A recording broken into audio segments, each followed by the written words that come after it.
Alhamdulillah, nahmaduhu wa nasta'inuhu wa na'udzu billahi min shururi anfusina wa sayyi'ati a'malina. May yahdihillahu fala mudilla lahu wa may yudlil fala hadiya lahu. Asyhadu an la ilaha illallah wahdahu la syarika lahu wa asyhadu anna Muhammadan 'abduhu wa rasuluh. يقول الله سبحانه وتعالى في كتابه الكريم يا أيها الذين آمنوا اتقوا الله حق تقاته ولا تموتن إلا وأنتم مسلمون يا أيها الناس اتقوا ربكم الذي خلقكم من نفس واحدة وخلق منها زوجها وبث منهما رجالا كثيرا ونساء واتقوا الله الذي تساءلون به والأرحام إن الله كان عليكم رقيبا. أما بعد فإن أصدق الحديث كلام الله وخير الهدي هدي محمد صلى الله عليه وعلى آله وسلم وشر الأمور محدثاتها فإن كل محدثة بدعة وكل بدعة ضلالة وكل ضلالة في النار. Hadirin kaum muslimin rahimakumullah. Alhamdulillah, pada kesempatan sore hari ini Allah Subhanahu wa ta'ala kembali mempertemukan kita di majlis yang paling baik, yaitu majlis di mana kita menjalankan salah satu kewajiban yang ditetapkan kepada kita, yakni thalabul ilmi, menuntut ilmu agama.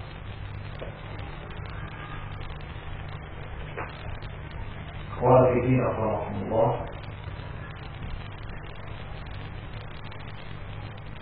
tadi mungkin disampaikan bahwa pada kesempatan ini kita akan mengkaji tentang bagaimana Ahlus Sunnah wal Jamaah menyikapi istiwa atau katakanlah tragedi Mesir. Sebetulnya kajian ini tidaklah menyinggung secara khusus tentang kondisi Mesir, dan kita tidak akan membahas tentang sebetulnya apa yang terjadi di sana, karena kita melihat tidak ada faedah atau manfaat yang dapat kita ambil darinya, apalagi menurut sebagian sumber seperti Kitab Rakyat dan lain-lain, bahwa penyebab utama peristiwa atau tragedi Mesir itu adalah karena gejolak ekonomi, kalau tidak salah seperti itu. Dan asal tahu saja bahwa sebetulnya Mesir bukan kali ini saja terjadi gejolak dalam persoalan ekonomi. Pada tahun 75, pada tahun 81, 82, Mesir pernah bergejolak dalam urusan ekonomi.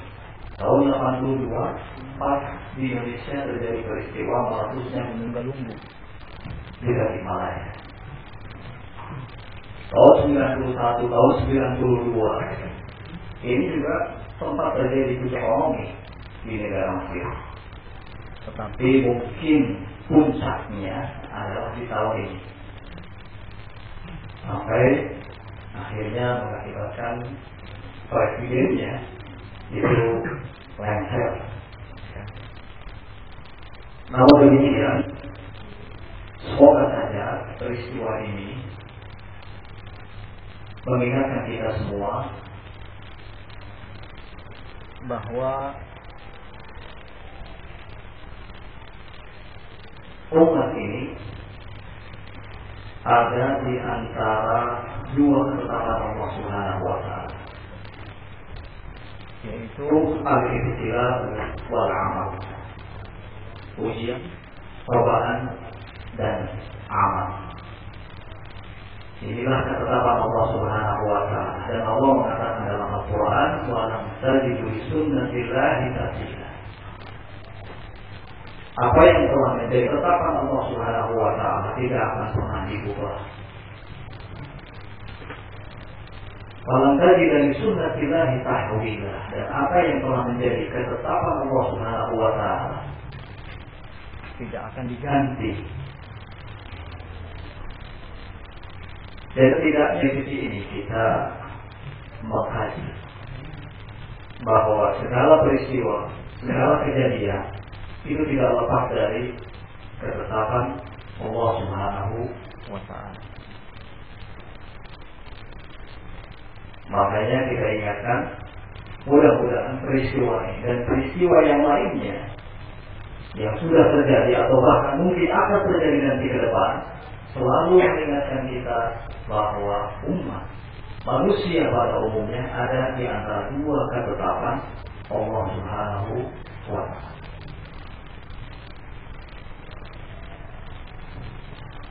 Qul fidina Allah apa ini?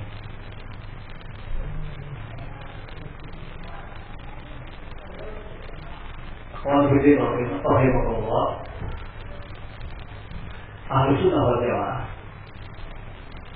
sungguhnya mempunyai kaidah dalam menyikapi berbagai macam peristiwa dan kejadian. Setidaknya ada dua kaidah yang dikenal di tengah-tengah Ahlus Sunnah wal Jamaah.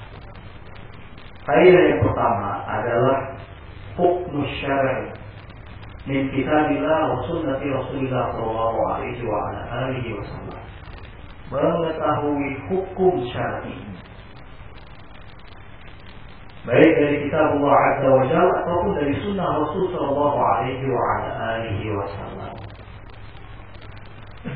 Tentu segala peristiwa, segala kejadian pasti akan menimbulkan reaksi. Dan reaksi itu ada tiga macam. Yang pertama, bisa bentuknya sikap. Bisa reaksi itu berbentuk ucapan, atau bahkan reaksi itu berbentuk suatu tindakan. Dan biasanya reaksi yang dalam bentuk tindakan itu lebih buruk keadaan daripada yang pertama dan kedua. Bahkan boleh jadi reaksi sikap dan dia jauh lebih baik. Nah, seorang muslim ketika menghadapi satu peristiwa, satu kejadian, maka yang dituntut pertama kali sebelum beraksi adalah mengetahui hukum syar'inya apa. Dari sisi kitab Allah dan sunnah Rasul sallallahu alaihi wasallam. Kalau halal, maka lakukan. Kalau haram, maka tidak. Kalau baik, ambil. Kalau buruk, maka jauh. Ini kaidah yang pertama.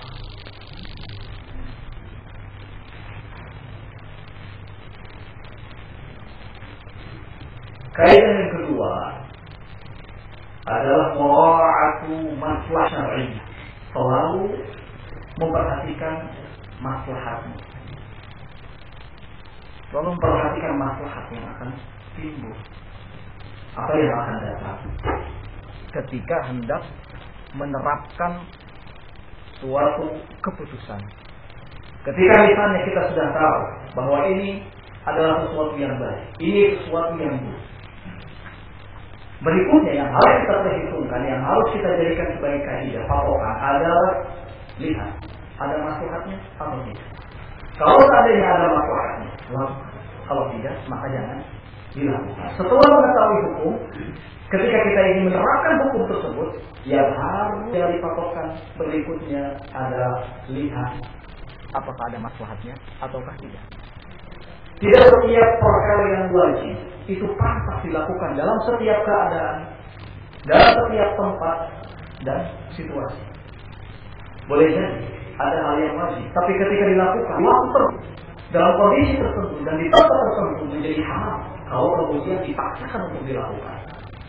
Inilah yang disebut dengan melihat maslahat dan mafsadah.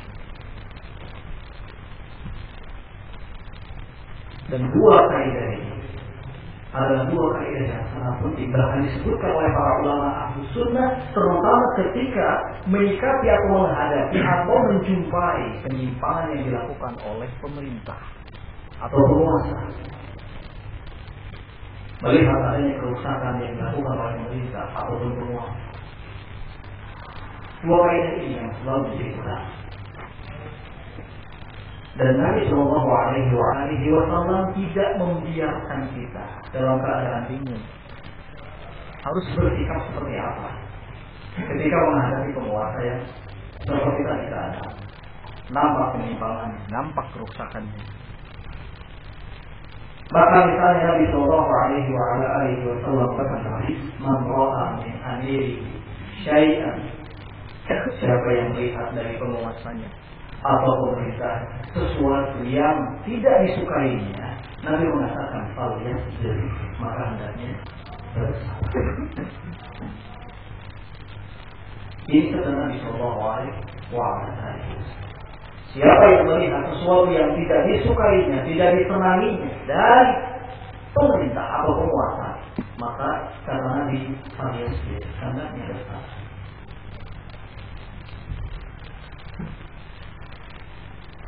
Jangan sampai ada yang mengatakan kemudian kata kita bersabar. Kondisinya sudah salah, hak kita dirampas. Maka Nabi Shallallahu Alaihi Wasallam dalam riwayat yang lain mengatakan, wa in jalada dhahruhu wa akhadha maluhu. Walaupun seorang itu cambuk, dipukul punggung, dirampas harta, maka Nabi mengatakan falyasbir, tetap bersabar. Ini solusi yang diberikan oleh Nabi Shallallahu Alaihi Wasallam dalam menghadapi keburukan penguasa atau pemerintah.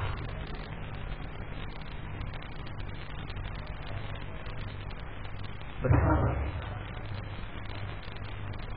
Apa artinya kita tidak boleh melakukan hal lain yang lain selain dari bersabar? Mungkin saja orang sekarang mengatakan sudah tidak ada waktunya saat ini untuk bersabar. Itu dulu, tapi sekarang kondisinya berbeda. Kita sekarang harus demo.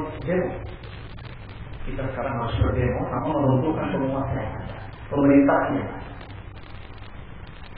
Sebetulnya perlu kita ketahui bahwa keinginan-keinginan yang seperti ini itu sudah ada sejak dulu. Di zaman Nabi Sallallahu Alaihi Wasallam masih hidup ketika beliau menyampaikan kepada para sahabatnya harus bersabar. Ada di antara para sahabat yang kemudian punya keinginan-keinginan lain. Sampai beberapa sahabat datang kepada Nabi Sallallahu Alaihi Wasallam mengadukan seorang penguasa bahwa dia telah melakukan kezaliman, dia telah melakukan kejahatan. Boleh kami penggal lehernya? Kalau cuma demo itu ringan, kecil.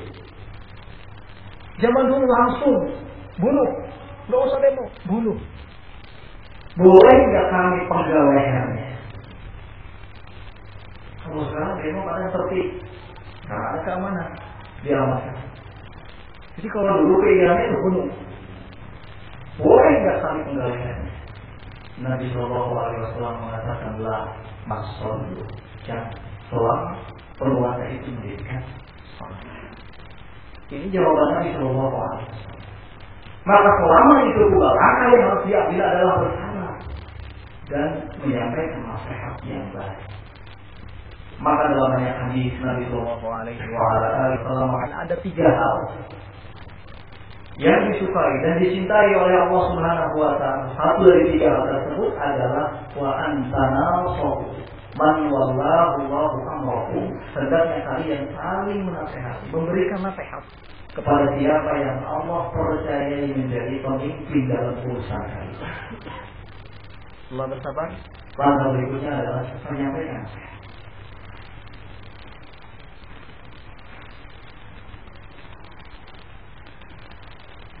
Dan nasihat disampaikan kepada penguasa seperti yang diajarkan oleh Rasulullah Shallallahu Alaihi Wasallam, itu seperti menyampaikan nasihat kepada ini selain penguasa. Dalam artian tidak menyampaikan nasihat di depan halayak, di depan halayak, tapi menyampaikan nasihat kepada penguasa secara sembunyi-sembunyi. Imam Syafi'i yang Allah mengatakan seperti yang dikutip oleh Imam Nawawi dalam Syarah Muslim, siapa yang menasihati saudaranya dalam keadaan sembunyi-sembunyi, maka sungguh dia telah benar-benar menasihatinya dan memuliakan. Dan siapa yang menasihati saudaranya secara terang-terangan, maka sungguh dia telah mencemarkannya dan menghinakannya. Para sahabat adalah orang-orang yang senang ketika mendapatkan nasihat.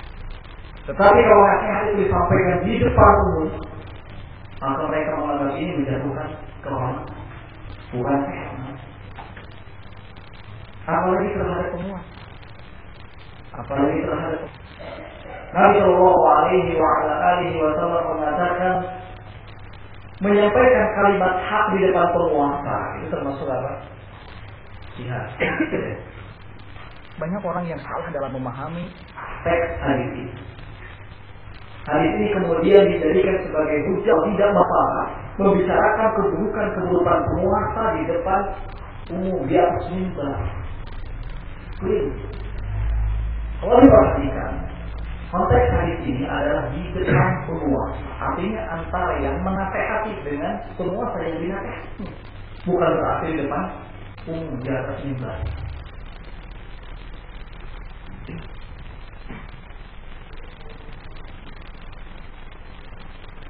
Sekali lagi kita ingatkan, setiap kali kita menjumpai satu kejadian atau peristiwa, maka yang dikedepankan adalah apa hukum syar'i ketika kita akan memberikan reaksi. Apakah ada contoh dari Rasulullah SAW dan para sahabat? Apakah ada bimbingan di dalam Al-Quran dari Allah Subhanahu Wa Taala? Kalau ternyata ada, kemudian ketika ini diterapkan, lihat apakah ada maslahatnya kalau diterapkan.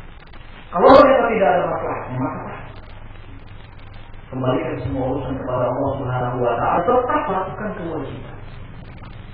Penguasa punya kewajiban, rakyat pun punya kewajiban. Yang sesungguhnya kewajiban penguasa dan rakyat itu telah dijelaskan dalam Al-Quran surat An-Nisa ayat 58 dan 59. Di ayat yang ke-58 Allah Subhanahu Wa Taala menjelaskan tentang kewajiban penguasa. Inna Allah ya'murukum an tu'addul amanat ila ahliha. Idza hakamtum bainan nas fahkumu bil 'adl. Sungguhnya Allah Subhanahu Wa Taala memerintahkan kepada kalian semua untuk menyampaikan amanat dengan adil. Dan dalam menetapkan satu keputusan di tengah-tengah manusia, maka putuskanlah dengan adil, proporsional. Seperti itu. Kata para ulama, ini terkait dengan ulil amr, penguasa pemerintah. Pada ayat 59 ya, Allah mengatakan ya ayyuhalladzina amanu atti'ullaha wa atti'ur rasul wa ulil amri minkum. Wahai orang yang beriman, taatlah kepada Allah, taatlah kepada Rasul dan penguasa kalian. Jadi masing-masing kewajiban sebetulnya sudah dijelaskan oleh Allah. Nih kewajiban penguasa seperti ini dan kewajiban rakyat seperti dalam dua ayat berturut-turut 58 dan 59 dari surat An-Nisa. Inilah kesempurnaan Islam. Keluasan ajaran Islam. Kalau urusan-urusan yang kecil saja sudah begitu hebat diperhatikan oleh Islam, apalagi urusan yang besar, menyangkut maslahat besar, maslahat pemerintah, maslahat penguasa, maslahat negara secara umum. Islam membimbing agar masing-masing menjalankan kewajibannya dengan baik. Sebagai seorang rakyat, maka itu menjalankan kewajiban. Sebagai seorang penguasa atau pemerintah juga itu untuk menjalankan kewajiban. Dan perlu untuk kita ingatkan di sini bahwa semua pemerintahan adalah anugerah dari Allah Subhanahu Wa Taala. Karena Nabi Shallallahu Alaihi Wasallam mengatakan as-sultan birrullah fil ardh. Pemerintahan atau kekuasaan itu adalah naungan Allah Subhanahu Wa Taala di bumi. Bahkan ada juga yang mengatakan situlah sana 60 tahun bersama dengan penguasa yang jauh lebih baik daripada satu hari tanpa ada penguasa. Keberadaan penguasa, keberadaan sebuah pemerintahan adalah anugerah dan hikmat yang sangat besar. Penting untuk kita jaga. Cara menjaganya adalah dengan menjalankan kewajiban masing-masing. Jika pihak pemerintah atau rakyat ada yang menyimpang, maka tindakan yang harus dilakukan adalah menyampaikan nasihat.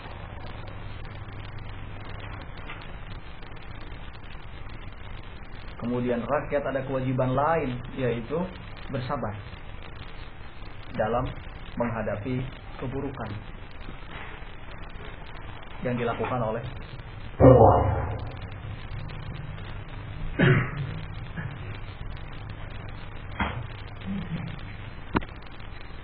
Hadirin Allah wa rahmatullah jami'an. Para sahabat Rasulullah Shallallahu Alaihi Wasallam, mereka adalah orang-orang yang betul-betul berpegang terhadap segala wasiat dan apa yang telah diperintahkan oleh Rasul Shallallahu Alaihi Wasallam. Seperti dijelaskan dalam kisah Hudzaifah ibn salah seorang sahabat Rasul Shallallahu Alaihi Wasallam yang pada waktu perang Ahzab mendapatkan tugas untuk mengintai Abu Sufyan. Abu Sufyan, kafir Quraisy, yang pada waktu itu menjadi pimpinan dari orang-orang kafir Quraisy. Sahabat Hudzaifah bin Yaman mendapatkan tugas untuk mengintai dan melihat keadaan mereka. Pergilah sahabat Hudzaifah bin Yaman ini. Kemudian ketika betul-betul dengan jelas melihat Abu Sufyan, sahabat Hudzaifah bin Yaman mengatakan sesungguhnya pada waktu itu Abu Sufyan tinggal dibidiknya dengan tumbang. Ya. Tapi Hudzaifah bin Yaman selalu ingat pesan Rasulullah Shallallahu Alaihi Wasallam sebelum melakukan kepergian. Apa kata Rasulullah? Rasulullah Shallallahu Alaihi Wasallam mengatakan kepada Hudzaifah, jangan sampai terjadi apa. Padahal kesempatan untuk membunuh itu sudah di depan mata. Kalau seandainya Hudzaifah pada waktu itu melempar tumbaknya, pasti Abu Sufyan akan mati.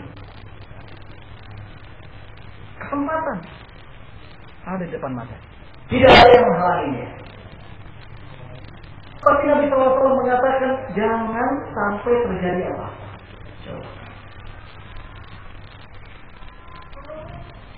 Sahabat Hudzaifah bin Yaman lebih memilih arahan Rasulullah SAW. Walaupun pada waktu itu sebetulnya kesempatan untuk bisa membunuh Abu Sufyan itu terbuka.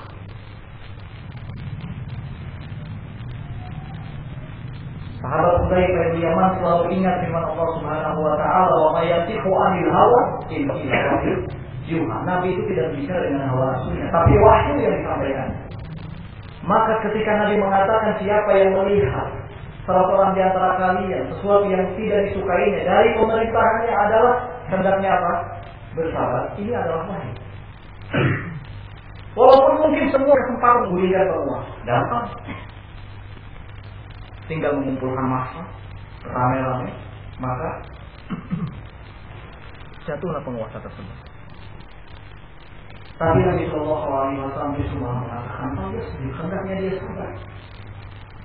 Seperti itulah kondisi yang dihadapi oleh Hudzaifah bin Yaman. Demikian juga sahabat Najdah bin Saur As-Sadusi. Ketika perang kaum muslimin melawan Romawi pada waktu itu,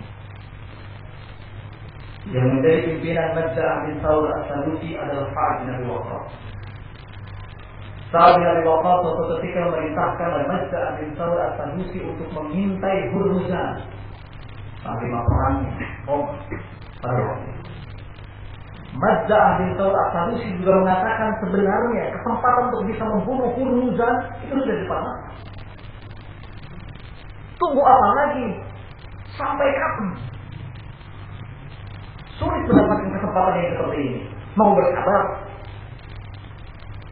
Sudah depan mata kata Nabi ahli sholat tadi. Tetapi dia ingat pesan yang disampaikan oleh Sa'ad bin Abi Waqqas, jangan sampai terjadi apa-apa. Tugasmu hanyalah meminta, melihat seberapa banyak kekuatan musuh. Ketika ingat apa yang disampaikan oleh Sa'ad bin Abi Waqqas sebagai pimpinannya, maka Najjar pulang setelah mengetahui kondisi pasukan orang-orang kafir.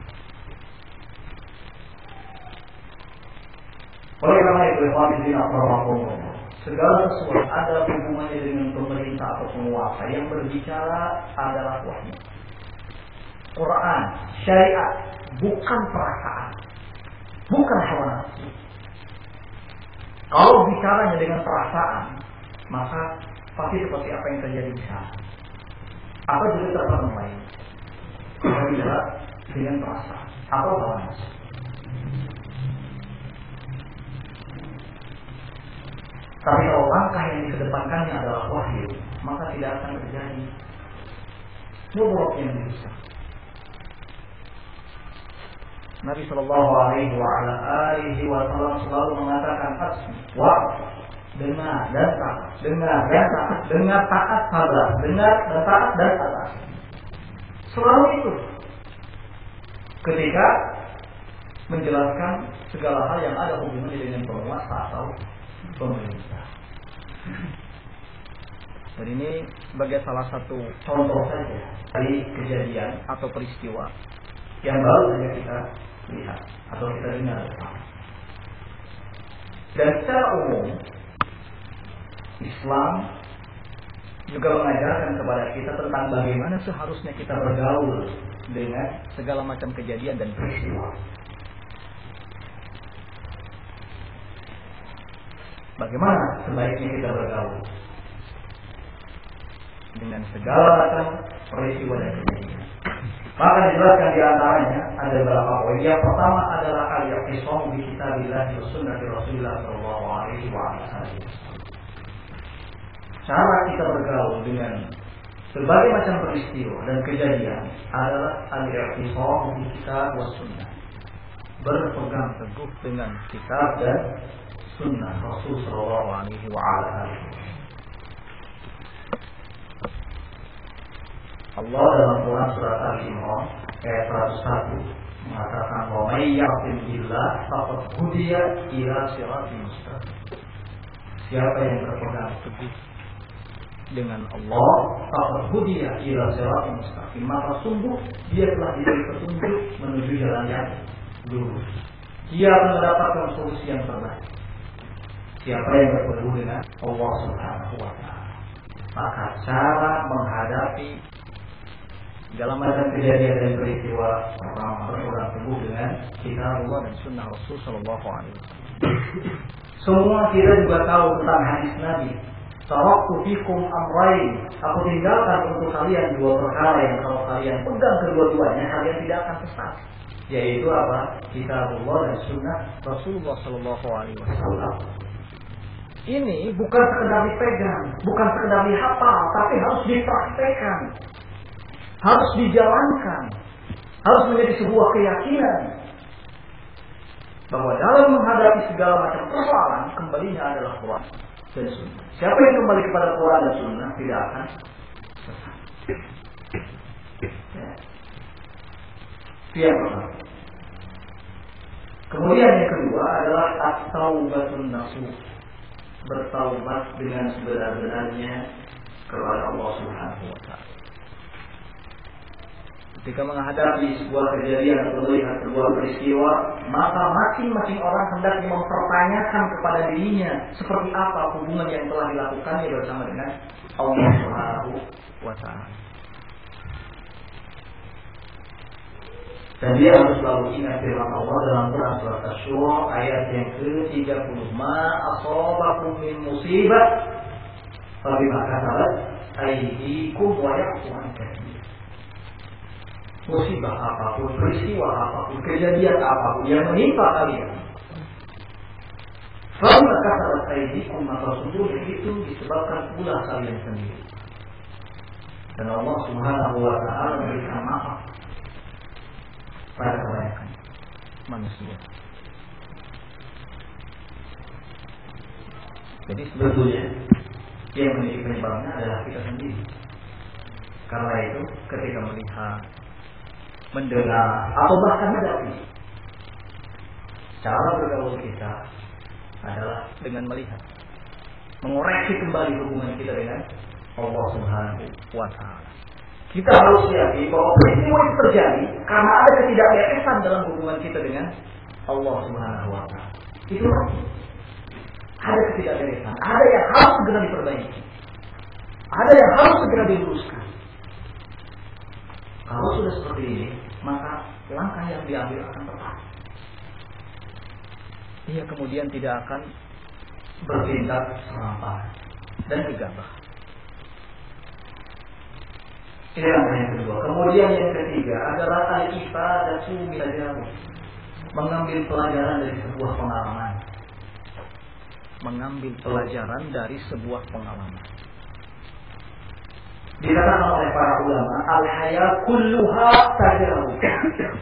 Hidup itu semuanya pengalaman. Hidup itu semuanya pengalaman. Dan ketika bicara tentang pengalaman, maka jangan hanya yang terbayang atau yang terpikir itu sesuatu yang pernah kita alami. Ya.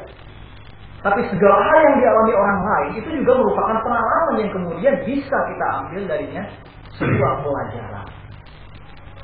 Hidup semuanya apa? Pengalaman. Maka ambillah pelajaran dari sebuah pengalaman.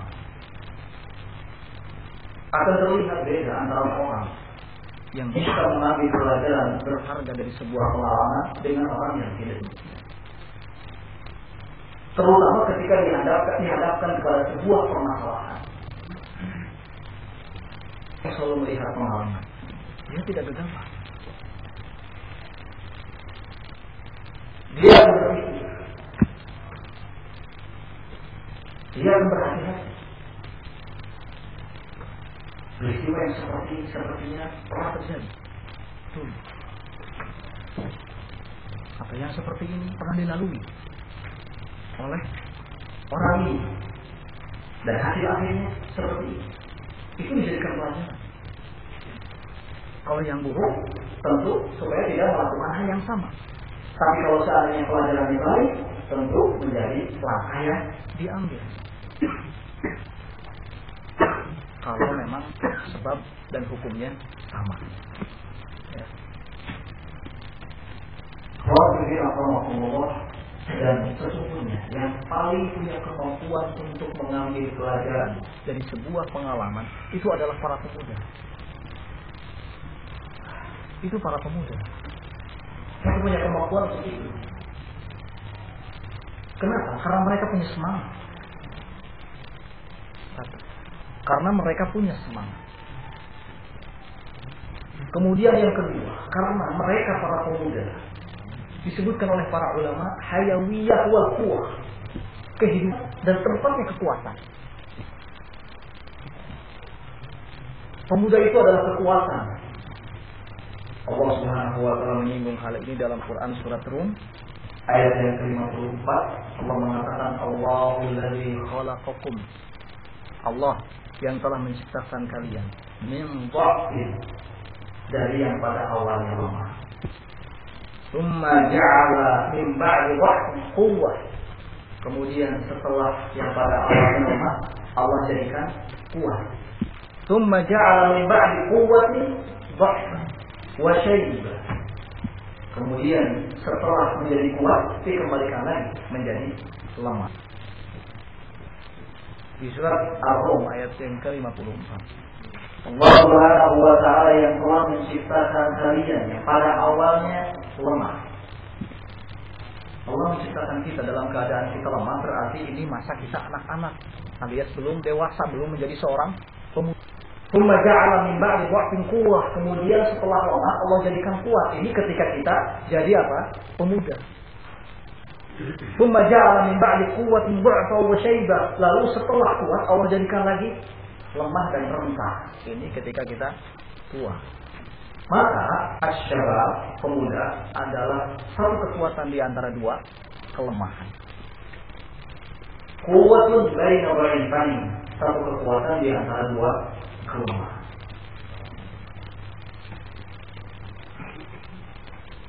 Pemuda adalah kesempatan yang tidak akan pernah datang untuk kedua kalinya. Hanya satu kali saja kesempatan. Karena itu pemuda dijadikan sebagai gambaran kekuatan, kehebatan, kesemangatan, dan lain sebagainya.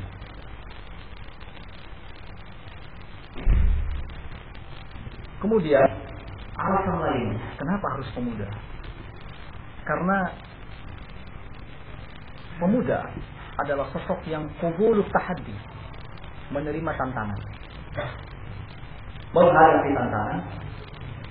Kalau tidak ada tantangan, mencari tantangan. Qabulut tahaddi. Kemudian at-ta'arrud li tahaddi wal bahthu 'an tahaddi. Menerima tantangan, menghadapi tantangan, dan mencari tantangan. Ini pemuda.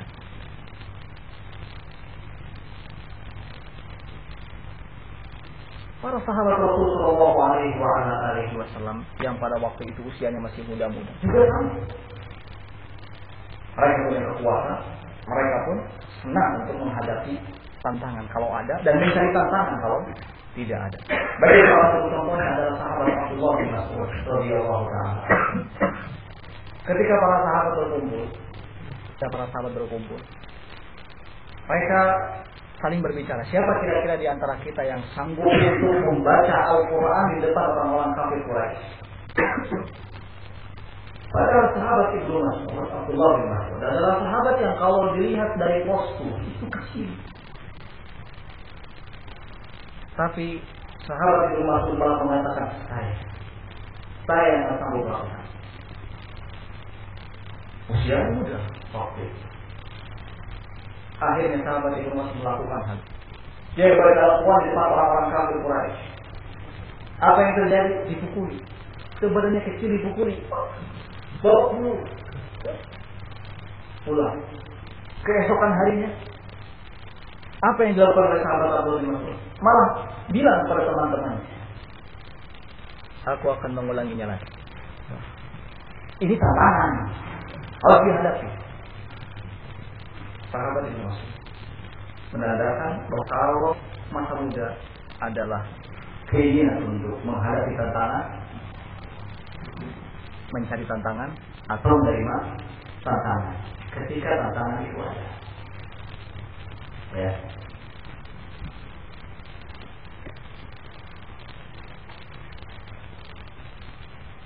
Kemudian alasan lain, kenapa harus pemuda yang bisa mengambil sebuah pelajaran dari pengalaman? Karena pemuda adalah sosok yang panjang cita-cita, dan biasanya pemuda itu selalu merumuskan segala hal yang nanti akan dilalui. Nanti insya Allah ke depannya pengennya begini, begitu dan terus. Pemuda itu biasanya sosok yang banyak main. Orang yang sudah tua ya pengennya cuma satu, kurang. Tapi kalau syabab belum mikirkan kemudaannya, yang dia pikirkan adalah sesuatu yang ideal. Nanti akan begini, nanti akan begitu. Banyak. Kemudian ada contoh dari kalangan para sahabat Rasulullah SAW yang luar biasa, luar biasa cita-citanya, yaitu Rabi'ah bin Ka'ab. Rabi'ah bin Ka'ab, ia sengaja pertama tinggal di dekat Rasul Sallallahu Alaihi Wasallam. Dia tahu betul kalau Rasul dia mampu suka sholat. Maka apa yang dilakukan Rabi'ah? Dia selalu menyiapkan air wudhu untuk Rasul Sallallahu Alaihi Wasallam. Suatu ketika Rasulullah ingin memuliakannya, Kemudian bertanya kepadanya, ya Rabi'ah, salni ma syi'ta, wahai Rabi'ah, minta kepada aku apa yang kamu mau, apa saja seduka. Apa sih yang kamu mau, apa cita-citamu? Rabi'ah mengatakan, ya Rasulullah, wahai Rasulullah, as'aluka murafaqatuka fil jannah, wahai Rasulullah, cita-citaku hanya satu. Apa itu? Jadikan aku sebagai orang yang menemani di surga. Cita-cita Rabi'ah, jadikan aku sebagai orang yang menemanimu di surga. Ini cita-cita Rabi'ah. Luar biasa. Kalau sekarang ada anak muda yang cita-citanya panjang, ditanya apa yang kamu mau, dia akan menjawab sesuatu yang semuanya itu hubungannya dengan dunia, walaupun ada akhiratnya, tapi mungkin pertanyaannya beda. Semuanya dunia biasa ketika dikawal. Tapi Rabi'ah cita-citanya dia mengatakan, as'aluka murafaqatuka fil jannah, wahai Rasulullah, yang aku minta adalah jadikan aku sebagai seorang yang menemani di surga. Rasulullah SAW memahami kalau Rabi'ah ini adalah orang muda yang cita-citanya bagus. Nabi tidak ingin cita-citanya terhenti. Maka Nabi tidak segera mengatakan kepadanya, kalau begitu kamu pasti akan menemani di surga. Bukan ini yang diucapkan oleh Rasul SAW. Tapi yang diucapkan oleh Rasul SAW kepada Rabi'ah, ini ala nafsika bikafratis sujud. Bantulah aku untuk mewujudkan apa yang menjadi cita-citamu dengan engkau banyak sujud. Kalau seandainya Rasul mengatakan kamu pasti menemani di surga, mungkin Rabi'ah tidak ada lagi semangat untuk mengejar surga karena cita-citanya sudah terhenti sampai di situ, dan akhirnya dia pun tidak akan mengabdi kepada Rasul SAW dan tidak akan melakukan seperti apa yang dilakukan oleh Rasulullah. Rasulullah SAW tidak ingin cita-cita Rabi'ah ini terhenti. Maka yang beliau katakan kepada Rabi'ah adalah, bantulah aku untuk mewujudkan cita-citamu dengan kamu banyak ini. Luar biasa. Pendidikan Rasul SAW, dan Rasul tahu Rabi'ah usianya muda. Anak muda itu banyak cita-cita, panjang angannya. Segala sesuatu yang belum dilaluinya sudah dirumuskan. Nabi tidak ingin menghentikan cita-citanya, karena Nabi tahu cita-citanya luar biasa. Nabi SAW juga pernah mengatakan kepada sahabat Abdullah bin Umar,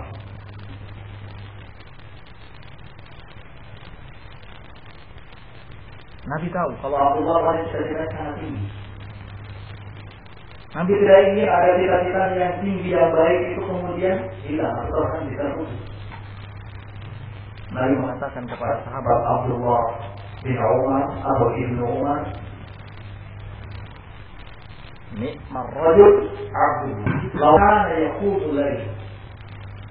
Orang yang paling baik itu Abdullah bin Umar. Kalau seandainya dia mau bangun malam untuk sholat. Siapa yang tidak senang dikatakan orang yang paling baik oleh Rasul Sallallahu Alaihi Wasallam? Dan memang ini yang dikejar oleh sahabat Abdullah bin Umar. Ini yang dikejar. Dia ingin mendapatkan predikat sebagai orang yang baik. Nabi tidak lantas mengatakan kepada Ibnu Umar, kamu baik. Tapi Nabi mengatakan orang yang paling baik itu adalah Ibnu Umar. Kalau seandainya dia mau bangun malam untuk sholat. Motivasi untuk mewujudkan cita-citanya. Ini keadaan pemuda. Jadi yang pertama karena pemuda punya kekuatan. Kemudian yang kedua karena pemuda qabul tahaddi, senang menerima tantangan, mengambil tantangan, mencari tantangan. Kemudian yang ketiga panjang cita-cita. Berikutnya yang keempat adalah himmah, kemauan yang tinggi. Ini juga karakter atau sifat pemuda. Punya kemauan yang tinggi. Dan ini ditampakkan oleh sahabat Abdullah bin Amr bin As ketika usianya masih muda. kemauan untuk menjalankan perintah Allah Subhanahu wa taala, untuk menjalankan ketaatan kepada Allah Subhanahu wa taala sangat tinggi sekali. Sampai-sampai ingin menyaingi ibadah yang dilakukan oleh Nabi sallallahu alaihi wasallam. Dalam puasa, dalam sholat, dalam amalan-amalan yang lainnya. Sampai bicara di hadapan Rasul sallallahu alaihi wasallam. Apakah kau melihat aku sebagai orang yang saum tidak pernah berbuka, sholat tidak pernah tidur? Nabi tidak ingin menghentikan kemauan keras. Ya, saya sudah melihatmu seperti itu. Walaupun dalam kesempatan lain Nabi sallallahu alaihi wasallam memberikan arahan untuk tidak perlu begitu. Ya. Namun yang pasti ini menggambarkan tentang bagaimana kemauan kuat dari sahabat Abdullah bin Amr bin As. Kemudian karakter dan sifat lainnya dari pemuda adalah al-amal wal intaj, kreatif, produktif. Ini pemuda. Pemuda itu selalu ada ide untuk melakukan hal yang baru, kreativitas, produktivitas. Dan ini seperti yang kita lihat dalam diri sahabat Zaid bin Thabit, penulis Al-Quran, Rasulullah Shallallahu Alaihi Wasallam. Tiap kali ada ayat yang turun, dia tulis. Zaid bin Thabit, dan kemudian tulisan-tulisannya itu disimpan di rumah Nabi Shallallahu Alaihi Wasallam. Sehingga ketika Nabi meninggal, sahabat Abu Bakar menghendaki tulisan Al-Quran itu, maka diambillah dari rumahnya Rasul Sallallahu Alaihi Wasallam hasil dari tulisan Zaid bin Thabit. Ini menggambarkan ada kreativitas, ada produktivitas yang dilakukan oleh seorang pemuda. Dalam hal ini adalah Zaid bin Thabit. Dan ini sesuatu yang penting dan perlu untuk kita tiru. Karakter lainnya atau sifat lainnya dari pemuda adalah as-sabat wal israr, tangguh, punya ketangguhan. Adalah sahabat Habib bin Yazid. Sahabat Habib bin Yazid. Ketika ada Musailamah al-Kadzdzab, mungkin sebagiannya pernah dengar kisah Musailamah al-Kadzdzab yang mengaku sebagai nabi. Yazid bin Habib atau Habib bin Yazid datang ke hadapan Musailamah al-Kadzdzab, kemudian mengatakan asyhadu an la ilaha illallah wa asyhadu anna Muhammadar Rasulullah. Musailamah al-Kadzdzab lalu membentak, ucapkan la ilaha illallah, asyhadu an la ilaha illallah wa asyhadu anna Musailamah Rasulullah. Ucapkan olehmu asyhadu an la ilaha illallah, dan ucapkan bahwa Musailamah Rasul Allah. Apa jawab Habib bin Yazid? Tidak, aku tidak mau dengar apa ucapan. Dia syahadat lagi, asyhadu an la ilaha illallah wa asyhadu anna Muhammadar Rasulullah, sampai pada akhirnya Musailamah al-Kadzdzab mulai memotong telinganya, kemudian mulai menggunting hidungnya, sampai hati dilukai oleh Musailamah al-Kadzdzab. Tapi Habib bin Yazid tangguh, tidak boleh. Itulah muda, punya ketangguhan, di samping punya kekuatan. Ya. Oleh karena itu, maka seharusnya pemuda yang terdepan, pemuda yang mampu bisa mengambil pelajaran dari sebuah pengalaman. Dan ini sesuatu yang penting yang digunakan ketika bergaul dengan segala macam peristiwa atau kejadian. Kenapa yang digarisbawahi pemuda? Karena biasanya segala aktor atau segala kejadian itu masih selalu kaum muda. Rata-rata yang terlibat, yang terjun dalam sebuah peristiwa, dalam sebuah kejadian itu rata-rata orang muda.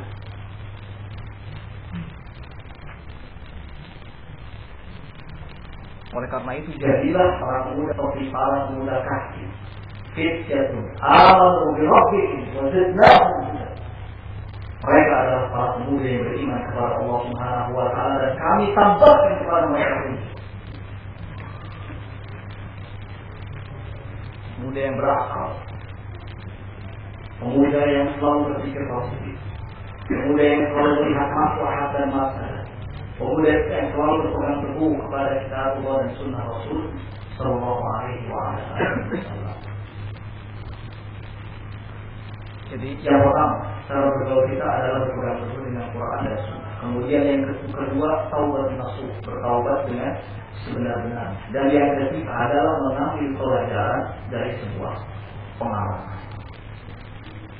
Lalu berikutnya adalah at-thiqatu billah, selalu menanamkan perasaan percaya kepada Allah Subhanahu wa taala dan menanamkan keyakinan bahwa akibat yang baik itu hanya akan diterima dan diperoleh oleh orang-orang yang bertakwa. Wa anna al-'aqibata lil muttaqin. Balasan yang baik itu hanya akan diperoleh orang-orang yang bertakwa kepada Allah Subhanahu wa taala. Jadi tanamkan selalu rasa percaya kepada Allah dan yakin. Kemudian berikutnya adalah huzul i'tidal fi jami'il ahwal, selalu adil, bersikap adil, tengah-tengah, tidak ekstrim, proporsional dalam segala masalah. I'tidal. Kemudian berikutnya adalah huzul rizq, mujanabatul ghadab, selalu tenang, tidak mengedepankan emosi, tenang. Nabi Sallallahu Alaihi Wasallam mengatakan, maka rizqu fi syai'in illa dana, wa la yuzau fi syai'in illa syana. Tidaklah kelembutan, ketenangan itu ada dalam sesuatu melainkan akan menghiasi, dan tidaklah ketenangan, kelembutan itu dicabut dari sesuatu melainkan akan menghinakannya. Sufyan bin Uyainah mengatakan seseorang itu tidak boleh beramal ma'ruf nahi munkar kecuali kalau punya 3 sifat. Salah satunya adalah lemah lembut dan tenang. Kalau seseorang punya ketenangan, punya kelembutan, punya sikap yang lembut, maka dia orang yang berhak bisa menjalankan kewajiban ma'ruf nahi munkar. Tidak emosi, tenang. Dan ini yang selalu ditampakkan oleh Nabi Sallallahu Alaihi Wasallam. Sekelompok orang-orang Yahudi pernah mendatangi beliau, kemudian mereka mengatakan Assam alaika ya Muhammad. Mereka mengucapkan Assam alaika ya Muhammad, sebuah kalimat yang mengandung makna kejelekan, entah itu kematian atau kebinasaan dan lain sebagainya, kecelakaan, kebinasaan untuk wahai Muhammad. Aisyah mendengar apa yang dikatakan oleh orang-orang Yahudi. Kemudian Aisyah tidak tenang menghadapi hal itu, lalu dia mengatakan, Assam alaika wa laknat. Semoga kalian juga mendapatkan hal yang sama dan laknat dari Allah. Tambahi kata apa? Laknat dari Allah.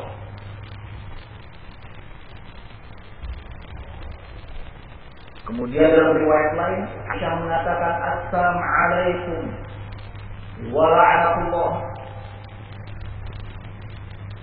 Semoga kalian mendapatkan hal yang sama dan mendapatkan laknat Allah serta mendapatkan murkanya Allah Subhanahu wa taala. Ditambah lagi dengan kata-kata apa? Murka. Kalau Nabi Sallallahu Alaihi Wasallam hanya mengatakan ketika orang-orang Yahudi itu berkata Assam alaik, beliau menjawab wa alaik. Semoga kalian juga mendapatkan hal yang sama. Tapi Aisyah ditambah dengan kata apa? Laknat dan murkanya Allah. Ketemu. Sampai kemudian ditegur oleh Rasul Sallallahu Alaihi Wasallam. Apa yang kau katakan oleh Aisyah? Aisyah berkata kepada Rasul, ya Rasulullah, kau tidak mendengar apa ucapan mereka. Kemudian Rasul balik bertanya kepada Aisyah, apakah kau tidak mendengar jawabanku kepada mereka? Ini kata Rasulullah SAW. Aku mengatakan kepada mereka, Semoga kalian juga mendapatkan hal yang sama, dan itu sudah cukup. Sementara Aisyah menambah dengan kata apa? Laknat dan murkanya Allah Subhanahu wa Ta'ala. Lalu Rasulullah menjelaskan, wahai Aisyah, sesungguhnya doa mereka itu tidak akan dikabulkan, tapi doa kita akan dikabulkan. Doanya orang-orang kafir itu tidak akan dikabulkan, tapi doanya kita, kalau umat Islam itu akan didengar, dikabulkan. Barangkali suatu saat Allah Subhanahu wa Ta'ala akan memberikan hidayah kepada mereka. Kalau mereka mengatakan asal alaih, semoga kecelakaan menimpamu, maka kita balas, semoga kamu pun mendapatkan hal yang sama, dan itu sudah cukup. Aisyah malah menambah dengan kata laknat dan buruk ini karena ketidaktenangan dalam menghadapi satu masalah, satu kejadian, satu peristiwa. Dan siapapun yang tidak tenang dalam menghadapi sebuah masalah, sebuah peristiwa, pasti akan begini. Mending pada waktu itu Aisyah di sampingnya ada Rasulullah SAW. Sekarang kita sudah jauh zaman kita dengan zaman Rasulullah SAW. Siapa yang akan membimbing kita?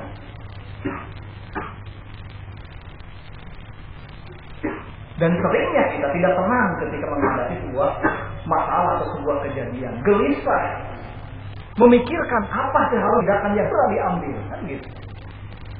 Ketika Mesir bergejolak, wah kajiannya tentang Mesir, bagaimana sikap kita terhadap peristiwa Mesir.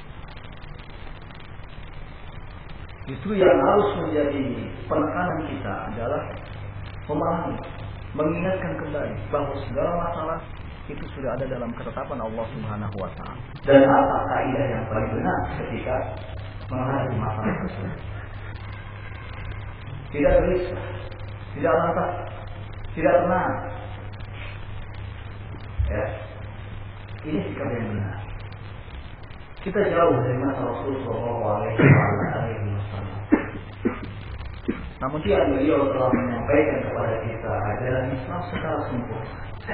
Itu yang sebetulnya harus kita jadikan sebagai pegangan dan pembimbing kita. Khawatirullah kemudian berikutnya, cara bergaul kita adalah dengan menampakkan as-syaja'ah, keberanian.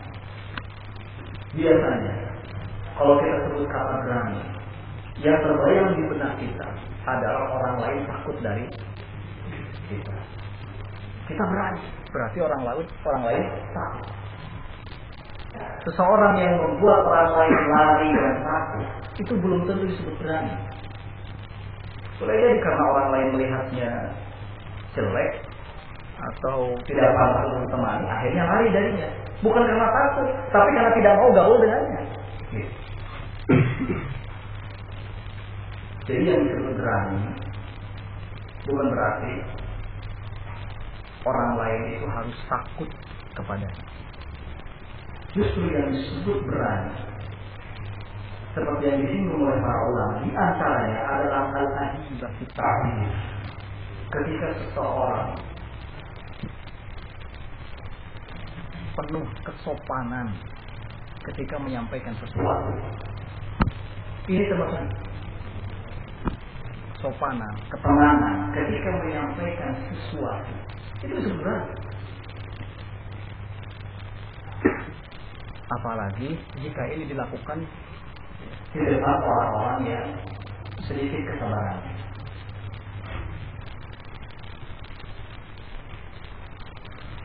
Kemudian yang kedua yang disebut pemberani adalah as-sadrul haq. Orang yang berani menampakkan kebenaran, lantang menyuarakan kebenaran. Ini pemberani. Apalagi di saat banyak orang yang meninggalkan kebenaran dan cenderung mengikuti hawa nafsu. Jika ada seseorang yang tetap kokoh, tetap eksis memegang kebenaran, maka orang akan melawan Allah. Tapi kalau dia tetap eksis, menampakkan kebenaran, menyampaikan suatu kebenaran, maka itulah keberanian. Berani tampil beda, tapi dia benar.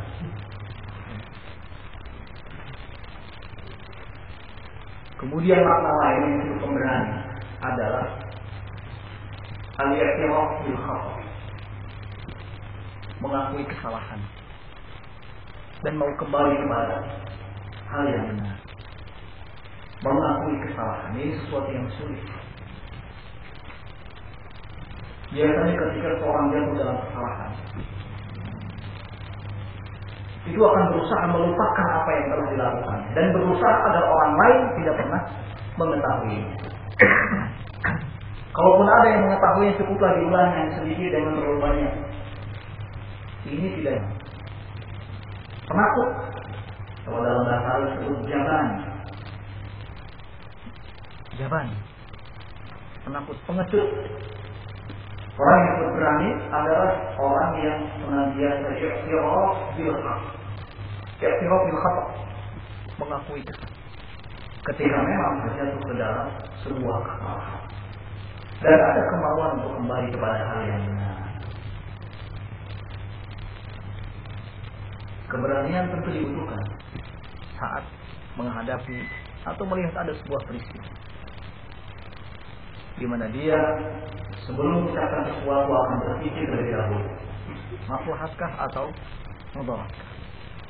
Man kana yu'minu billahi wal yawmil akhir falyaqul khairan aw liyasmut. Siapa yang beriman kepada Allah dan hari akhir, maka hendaknya dia mengucapkan sesuatu yang baik, atau kalau tidak bisa dia qabla an ta'lam, berpikir sebelum bertindak. Ini berani. Tidak segera mengambil tindakan sebelum berpikir.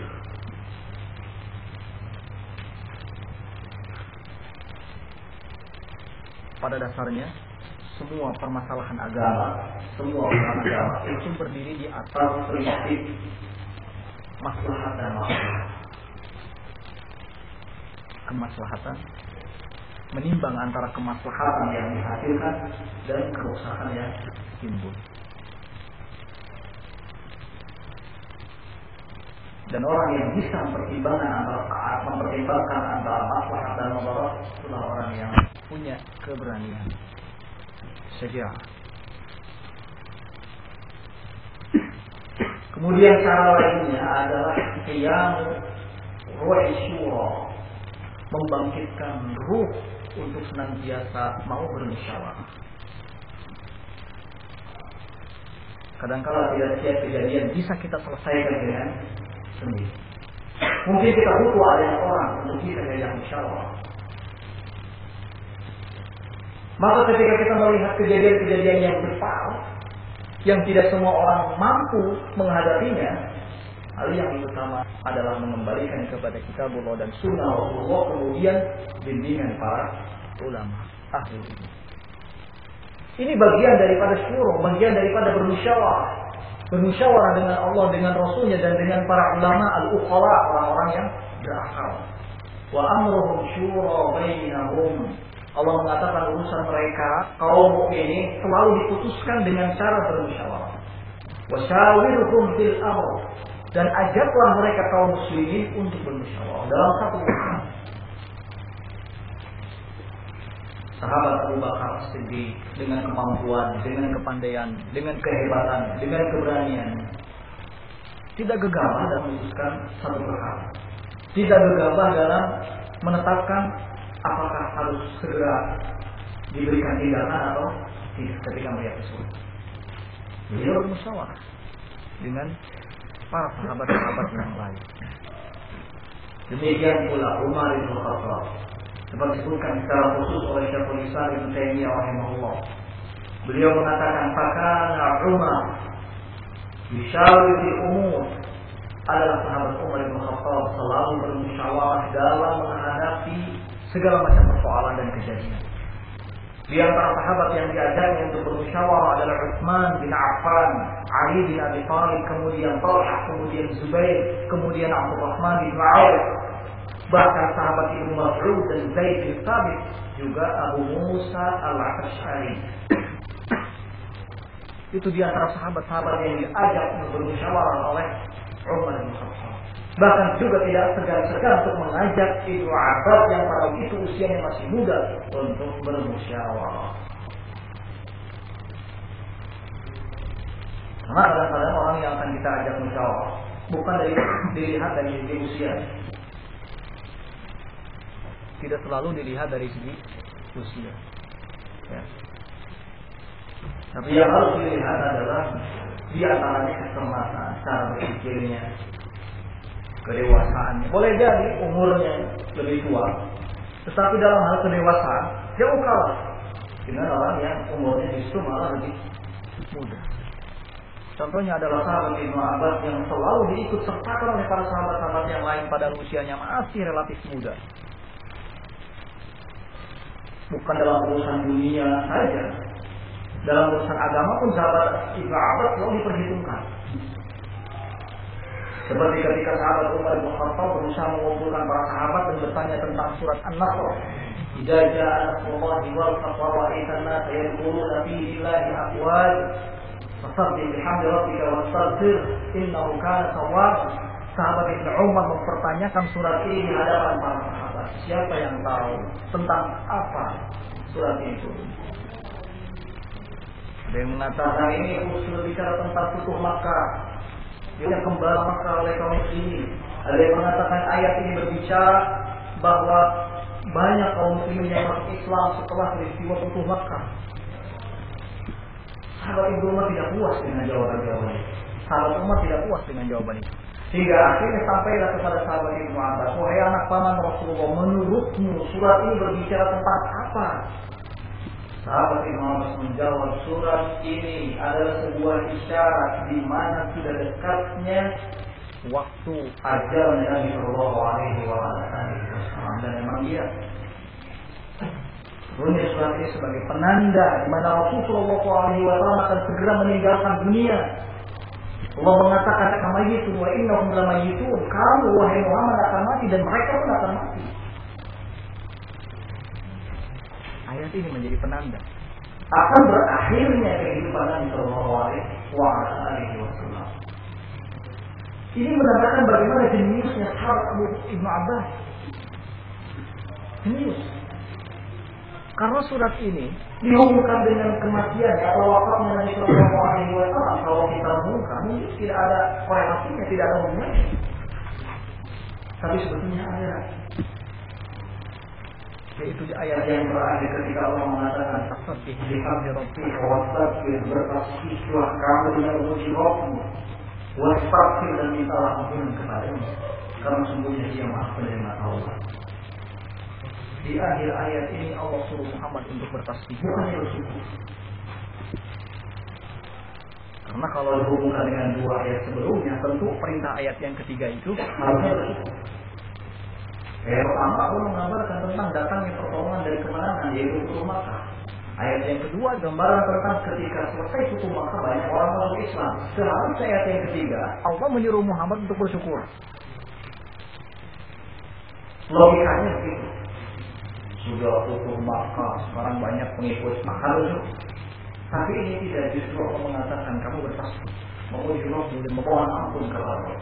Di sini ada satu rahasia, dan ternyata itu tidak bisa diungkap kecuali oleh sahabat Ibnu Abbas. Disinilah butuhnya kita bermusyawarah dengan yang lain ketika menyelesaikan satu masalah. Boleh jadi kemampuan kita terbatas, cara berpikir kita terbatas, dan itu ada dalam diri orang lain. Jangan sungkan-sungkan untuk mengajaknya bermusyawarah, berbicara seperti apa. Tidak ada seorang pun di antara kita yang mampu mengandalkan dirinya sendiri. Khairun nas man ya'rif qadra nafsihi. Baik-baik orang adalah orang yang tahu kadar kemampuan dirinya. Ya.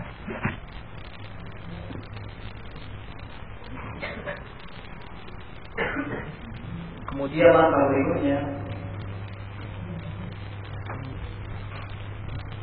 dalamkannya dengan bergaul kita menghadapi berbagai macam kejadian dan peristiwa adalah bersabar. Sesungguhnya sudah diberitakan oleh Allah dalam surat Al-Imran ayat 186. Allah mengatakan latublauna fi amwalikum wa anfusikum. Pasti kalian semua akan diuji, akan dicoba.